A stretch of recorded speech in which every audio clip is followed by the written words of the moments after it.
Okay, pew, pew, pew, pew. Oh, so that's the exhausted one. Hello everyone, this is Zeeebo and welcome to this Chaos Zero Nightmare video. So, before we start, what if I told you the strongest homing laser build is actually the E4 upgrade right here?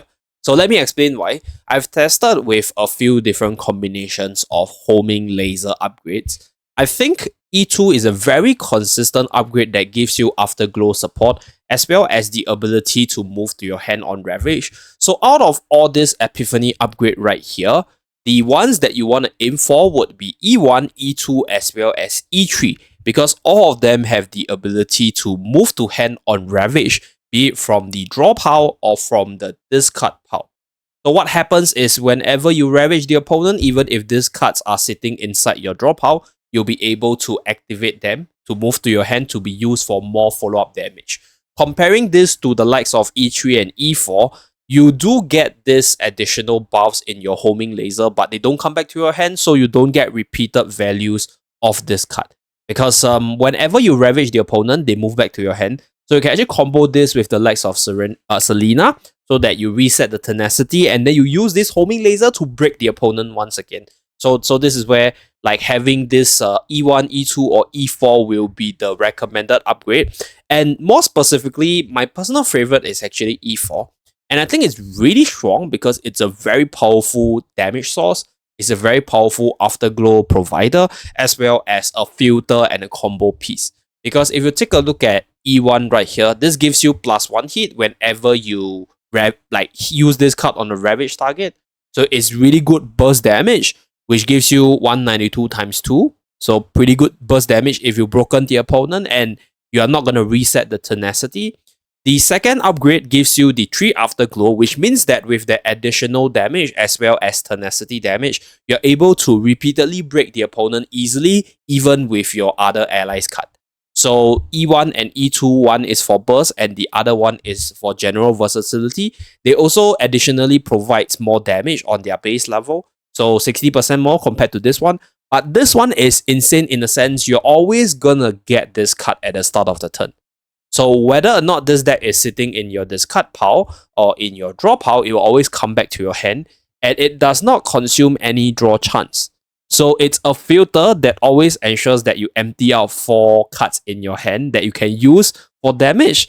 And then you can use this 0 cost card to combo with other units, such as Casius, for example, to get your 0 cost quest completed consistently. So that's why I think this is like the best combo based card. But if you are talking about burst damage, I think the other 2 cards offers a higher damage range for the sheer value on their card itself. So that's for the homing laser side. So duplicate your homing laser. This is the highest priority card to be duplicated because it ensures that you're able to combo with the ultimate, which activates the lasers no matter where they are. So if you use homing laser L for that, one thing about homing laser L is that it does get exhausted. So there is this chance that you might not have enough homing laser L in case you don't draw into your other homing laser supports. So that's with regards to duplicating this one. So next one, plasma laser right here. This is your DPS Ravage support. So the choice to choose the Epiphany choices that you have right here, E1, E3 as well as E5, they are probably the best overall because E1 gives you the Ravage support. So let's say if you are going for example like E4 upgrade, which you only get like 1 afterglow, or if you're going for the E1 upgrade here, which does not give you any afterglow support, then you need other sources to break the opponent easily. So this is where E1 upgrade for Plasma Missile is the best because this gives you at least bare minimally 2 tenacity damage if the opponent is not broken. So this card allows you to break more easily so that you're able to proc your destroy or get the on Ravage move to hand ability from your homing missile. So that's for Plasma Missile. If you have enough Ravage support or if you have enough sources to break the opponent or you don't need to break the opponent that consistently, then I think E3 as well as E5 will be the way to go. So E5 has a unique card tag, which means that you actually build your deck for Sereniel a lot more easily because this card will never be duplicated and you don't need it duplicated. So this also gives you relatively consistent damage every single turn. And when you combine that with the E4 upgrade right here, this always moves back to your hand. So if you have 4 duplicates, you are getting at least plus 120 damage on this one every single turn, and then you ravage the opponent, it moves back to your hand once again. So minimally 8 times 30%. So that's one of the combos with regards to the homing laser.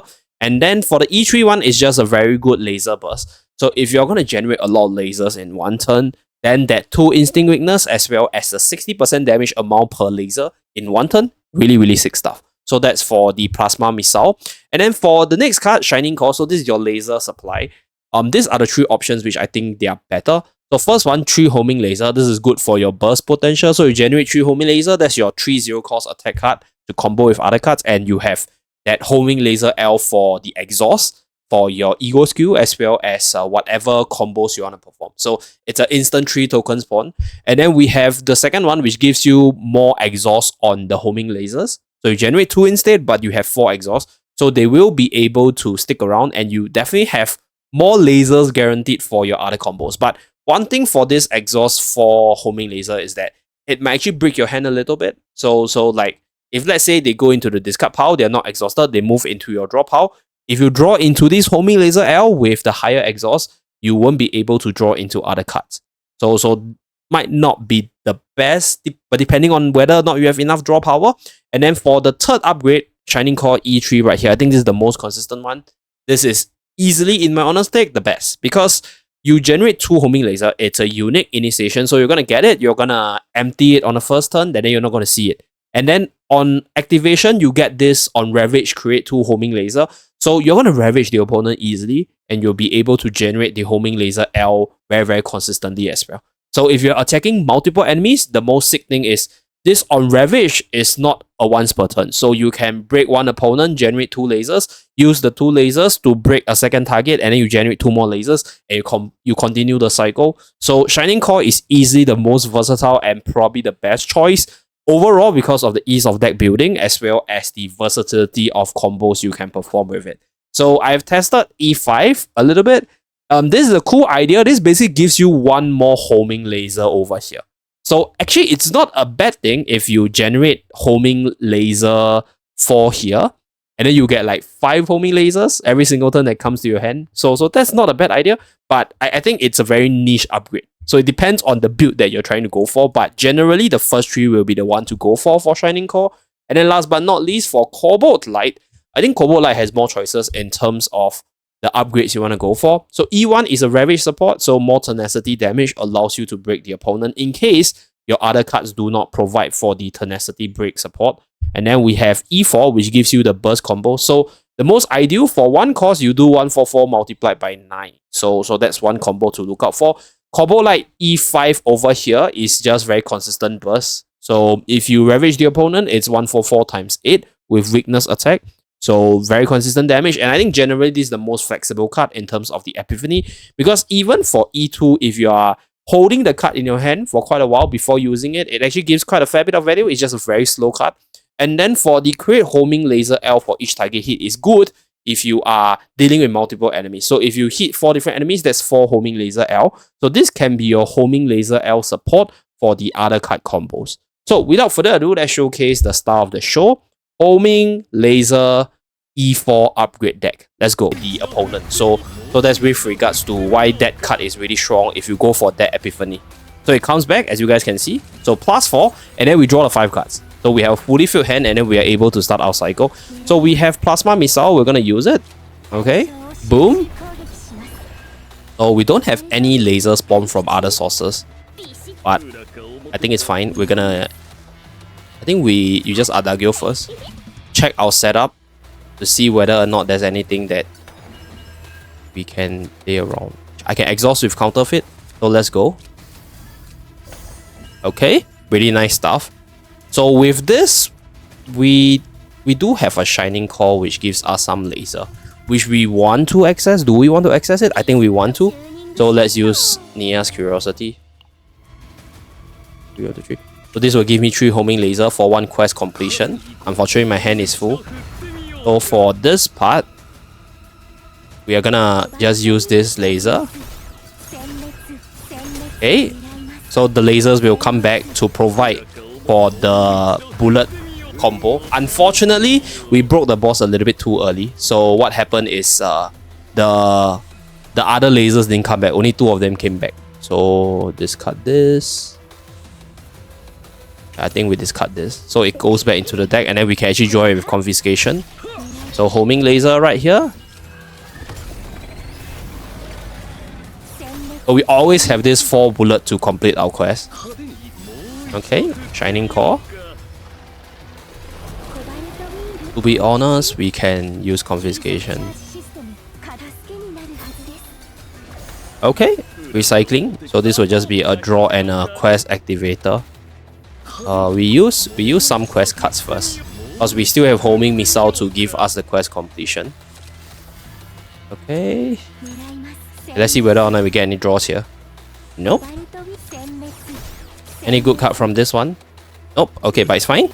So that's with regards to the laser showcase. Okay. So it comes back once again. As you guys can see, fully filled hand for the combo to continue. So in this case, let's use the homing laser first. So we use it so that it comes back to our hand. Oh no! Unfortunately, I didn't calculate the 000, so the laser didn't come back. But that's pretty much the idea. Okay. Then we're gonna use Adagio. So the only problem with this 4 duplicate homing laser build is it might actually clump up your hand, and you can't actually combo it with some units that spawns a lot of cards at the start of the turn, because it will fully fill your hand and then you won't be able to control the laser amount. But other than that, in most cases, it's just a very consistent card that gives you a lot of damage. So right here, we're gonna go with Joker. See whether or not we get this. Okay, nice. So right here, we can activate it. Let's just do this. Okay. We activate the laser. Activate 5 missiles, which will complete the quest twice. So we're expecting 4 Cages quest cards right here. Okay, so the homing laser L activated, so 5 lasers. Okay, so this combo is pretty dope. Okay, counterfeit. So we use it to reduce the damage output from the boss. Once more. Okay, Adagio. And this back.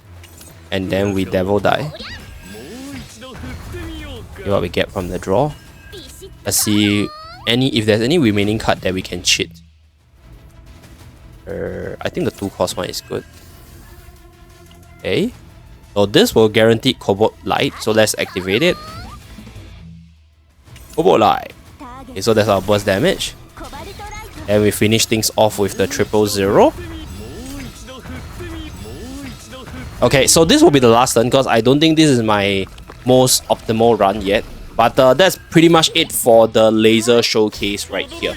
So you can use this homing laser as a discard cost. You can combo it with the plasma missile, which gives you plus 60% damage amount for 1 turn, because you're always getting this homing laser right here, which means that you'll be able to benefit from that 60%.